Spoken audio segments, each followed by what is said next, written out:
আসসালামু আলাইকুম। যদি দোয়া করার সময় এই 5টি লক্ষণ নিজের মধ্যে প্রকাশ পায় তাহলে বুঝে নেবেন আল্লাহ আপনার দোয়া কবুল করে নিয়েছেন। শীঘ্রই আল্লাহ তাআলা আপনার ভাগ্যে আপনার জন্য উত্তম ফয়সালা করতে চলেছেন। সেই 5 আলামত নিয়ে আলোচনা করব আজকের ভিডিওটিতে, এবং 5 নম্বর আলামতটি সবচেয়ে বড় এবং গুরুত্বপূর্ণ আলামত। তাই ভিডিওটি না টেনে শেষ পর্যন্ত দেখার অনুরোধ রইল। যখন আমরা দোয়া করি তখন এই লক্ষণ দেখলে বুঝতে হবে দোয়া কবুল হয়েছে। দেখুন, আমরা যখন আল্লাহর কাছে কিছু চাই তখন আমরা চাই যে যেভাবেই হোক এখন বা খুব শীঘ্রই যেন সেটা কবুল হয়ে যায়, কিন্তু এমনটা সবসময় হয় না। যদি আপনি হজরত ইউসুফ আলাইহিস সালামের কাহিনী দেখেন তাহলে দেখবেন হজরত ইয়াকুব আলাইহি ওয়াসাল্লাম তিনি তো পয়গম্বর, তিনি তো নবী ছিলেন, কিন্তু তিনি যখন আল্লাহর কাছে দোয়া করেছে তো একাধারে দোয়া করতে থাকেন। আর সেই দোয়ার ফলাফল কি পেল? যে আল্লাহ তাআলা হজরত ইউসুফ আলাইহি ওয়াসাল্লামকে বাদশাহ বানিয়ে দিলেন আর তাকে নবুয়ত দিলেন। এভাবেই ইউনুস আলাইহিস সালাম মাছের পেটে আল্লাহর কাছে দোয়া চেয়েছেন। তারপর একটা সময় আসে তাকে সেই পেরেশানি ও মুসিবত থেকে নাজাত দেওয়া হয়েছে। এভাবে হজরত মুসা আলাইহিস সালাম ও এভাবে হজরত ইব্রাহিম আলাইহিস সালামের কাহিনীও হয়তো শুনেছেন, যে তাকে আগুনে নিক্ষেপ করা হয়েছিল, তো তিনি আল্লাহর কাছে দোয়া করেন আর আল্লাহর উপর বিশ্বাস রেখেছেন। এতটা মজবুত বিশ্বাস যে অবশ্যই আমার রব আমার জন্য উত্তম কিছু করবেন আর খারাপ করতেই পারেন না। যদি এমন বিশ্বাস আপনার অন্তরে থাকে তাহলে বিশ্বাস করুন এটা আল্লাহর তরফ থেকে এক ভালোবাসার আলামত যে তিনি উত্তম ফয়সালাই করবেন। এখন আসুন জেনে নিই সেগুলো কোন লক্ষণ যা নিজের মধ্যে অনুভব করলে বুঝতে হবে যে আপনার দোয়া খুব শীঘ্রই কবুল হতে চলেছে। প্রথমত আলামতটি হলো, সবার প্রথমে যখন মানুষ দোয়া করার জন্য বসে আর নিজের মনোযোগ আল্লাহর কাছে রাখে আর নিজের মনকে শান্ত ও ঠান্ডা রাখে, যে আমার মন ও মস্তিষ্কে আল্লাহ ও তার রসুল সাল্লাল্লাহু আলাইহি সাল্লামের ভালোবাসা ছাড়া আর কিছু নেই। আমার মনে শুধু আল্লাহ ও তার রসুল সাল্লাল্লাহু আলাইহি সাল্লাম এর ভালোবাসাই বেঁচে আছে। আর সে সময় যখন দোয়া করছে আর দোয়া করার সময় যদি লোম দাঁড়িয়ে যায় আর শরীর হালকা কাঁপছে মনে হয়, তাহলে এটা দোয়া কবুল হওয়ার আলামত যে আল্লাহ আপনার দোয়া কবুল করে নিয়েছেন। দ্বিতীয় আলামত, আমরা যখন দোয়া করি আর সেই সময় দোয়া করতে করতে যদি আমাদের চোখ দিয়ে পানি চলে আসে, সেই সময় আমরা যখন দোয়া করছি কোনো জিনিসের জন্য এবং নিজের প্রয়োজন আর পেরেশানির জন্য, আর সেই সময় চোখের পানি গড়িয়ে যায় আর দোয়া করতে থাকে আল্লাহর সামনে কান্না করতে থাকে, তখন আল্লাহ তাআলা তার গুনাহ মাফ করে দেন এবং তার দোয়া কবুল করে নেন, যে আমার বান্দা আমি তোমার দোয়া কবুল করে নিয়েছি।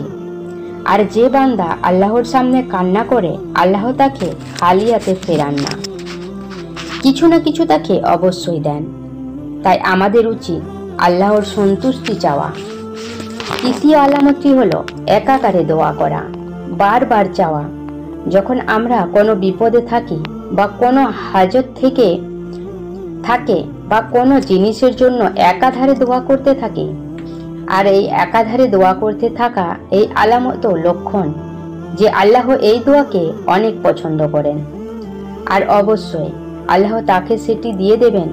এই জন্য দোয়া চাওয়া ছাড়া যাবে না, বরং দোয়া করতে থাকতে হবে একাধারে বারবার। যেমন হজরত ইয়াকুব আলাইহিস সালাম, আইয়ুব আলাইহিস সালাম, মুসা আলাইহিস সালাম, ইউসুফ আলাইহিস সালাম, হজরত ইব্রাহিম আলাইহিস সালাম। আমরা তাদের কাহিনী কেন আপনাদেরকে বলি? কারণ পয়গম্বর তারা গুনাহ থেকে একদম পবিত্র আর আল্লাহর পছন্দের বান্দা। আর আল্লাহর পছন্দের বান্দা হয়েও তাদের উপর বিপদ আসতো এবং তারা নিজেকে আল্লাহর কাছে সঁপে দিত আর বারবার দোয়া করতে থাকতো। কিন্তু আল্লাহ তাআলা উম্মতের জন্য নমুনা বানিয়েছেন যে পয়গম্বর তো কষ্ট সহ্য করে নিবে, কিন্তু তাদের পর যে উম্মতরা আসবে তারা যেন বুঝতে পারে যে যখন এত বড় পয়গম্বর হয়ে বিপদ পার করেছেন তাহলে আমরা কি, আমরাও পারবো। চতুর্থত আলামত, দোয়া করতে করতে হঠাৎ কান্না আসা। হঠাৎ করে ভিতর থেকে একদম কান্না আসাও দোয়া কবুল হবার লক্ষণ। এমনটা হয় যখন আমরা বিপদে থাকি আর সেই সময় অজু করে জায়নামাজে বসে নামাজ পড়ে আল্লাহর সামনে বসে যখন দোয়া করতে শুরু করি আর ইয়া আল্লাহ বলি, তো আপনা আপনি চোখ দিয়ে পানি চলে আসে, কান্না চলে আসে। আর সেই সময় দোয়া করতে যে ভালো লাগা সেটাই বুঝতে পারে যে আল্লাহর সামনে এভাবে বসে দোয়া করে। 5 নম্বর আলামতটি হলো কোনো জিনিস পাবার ইচ্ছা। যখন তাহাজ্জুদ পর্যন্ত নিয়ে আসে, হঠাৎ তাহাজ্জুদের সময় ঘুম ভেঙে যাওয়া এবং তাহাজ্জুদ পড়ার তৌফিক পাওয়া আর তাহাজ্জুদে আল্লাহর সামনে হাত তোলার তৌফিক পাওয়া। দোয়া কবুলের এর থেকে বড় আলামত আর কি হতে পারে?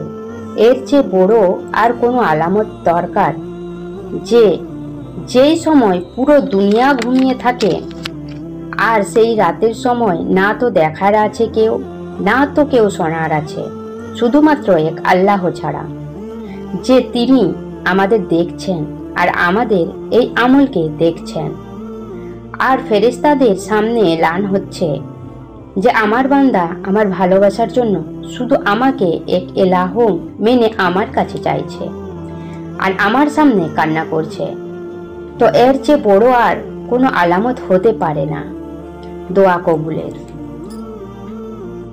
তাহাজ্জুদ হলো এমন এক ইবাদত যেখানে আপনার সমস্ত চাওয়া পাওয়া, দুঃখ কষ্ট আপনি কান্না করে আল্লাহ তাআলার কাছে মন খুলে বলতে পারবেন। আর এই তাহাজ্জুদে ইবাদত আল্লাহ তাআলা খুব শীঘ্রই কবুল করে নেন। তাই সকলেই তাহাজ্জুদ পড়ার চেষ্টা করুন। তাহাজ্জুদ এমন একটি ইবাদত যেখানে আপনি আপনার অসম্ভব চাগুলো চাইতে পারেন আর সেই অসম্ভব চাগুলো আল্লাহ তাআলা তাহাজ্জুদের মাধ্যমে সম্ভবে বদলে দিতে পারেন। তাই বেশি বেশি করে তাহাজ্জুদ পড়ার চেষ্টা করুন, সাথে 5 ওয়াক্ত নামাজ কায়েম করার চেষ্টা করুন। ভিডিওটি দেখার জন্য অসংখ্য ধন্যবাদ।